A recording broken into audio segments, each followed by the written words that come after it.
կստանանա, շնորհակալություն։ Եվ այսպես։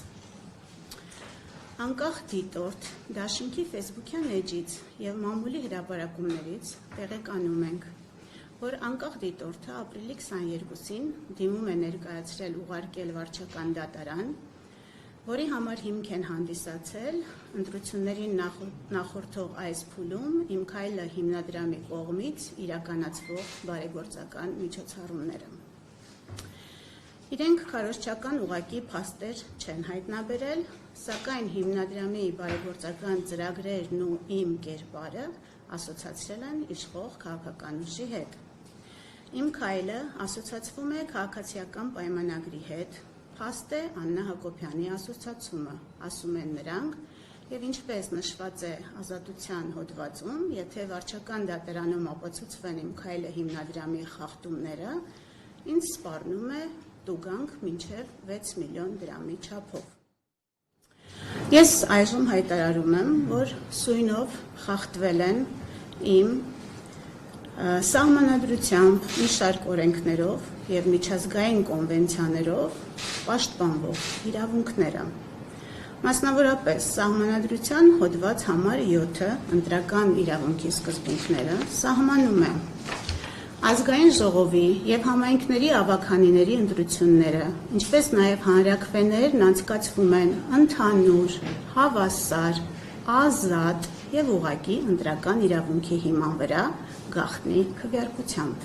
Մասնավորապես իմ հանդեպ խախտվել է այս հոդվածը սահմանադրության։ Հայաստանի Հանրապետության ընտրական օրենսգրքի հոդված համար 4-ը ազատ ընտրական իրավունքը սահմանում է ընտրություններն անցկացվում են ընտրական իրավունքի իրականացման, ազատության և կամավորության սկզբունքների հիման վրա։ Ոչ ոք իրավունք չունի պարտադրելու ընտրողին քվեարկելու որևէ թեկնածուի կուսակցության, կուսակցությունների դաշինքի օգտին կամ դեմ, ինչպես նաև հարկադրելու ընտրողին մասնակցելու կամ չմասնակցելու ընտրություններին։ Խախտվել են մարդու իրավունքների և հիմնարար ազատությունների պաշտպանության մասին միջազգային կոնվենցիայի կարգավորումները։ Կոնվենցիայի 3-րդ հոդվածը սահմանում է, որ ոչ ոք չի կարող ենթարկվել խոշտանգումների կամ անմարդկային կամ նվաստացուցիչ վերաբերմունքի կամ պատժի, ինչը ըստ մարդու իրավունքների եվրոպական դատարանի ձևավորված դատական պրակտիկայի ներառում է նաև հոգեբանական ճնշման, ահաբեկման և նվաստացման ձևերը։ Իսկ կոնվենցիայի 10-րդ հոդվածով ամրագրված արտահայտվելու ազատության իրավունքը ենթադրում է, որ անձը չպետք է ենթարկվի ճնշման կամ ազդեցության, որը կարող է սահմանափակել նրա ազատ կամ արտահայտությունը, այդ թվում ընտրական գործընթացների համատեքստում։ Խախտվել են կանանց նկատմամբ խտրականության բոլոր ձևերի վերացման մասին ՄԱԿ-ի կոնվենցիայի համապատասխան դրույթները,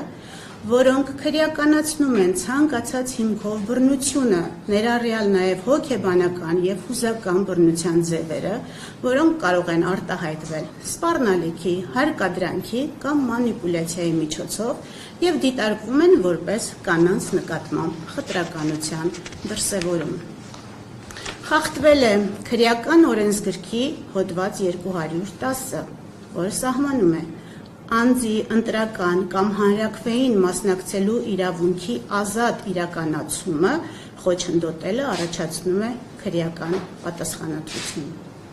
Հաշվի առնելով վերոնշյալը, խնդրել եմ իմ փաստաբանական թիմին ուսումնասիրություն կատարել նախաձեռնելու հետևյալ 2 գործողությունները։ Դանիել Լեոնիսյանի նկատմամբ քրեական գործի հարուցման նպատակով հաղորդման ներկայացման հնարավորությունը 1 և 2-րդ անկախ դիտորդ դաշինքի դեմ հայցադիմումի ներկայացման հնարավորությունը իմ քայլը հիմնադրամի գործարար համբավին հեղինակությանը հասցրած վնասները հատուցելու պահանջով։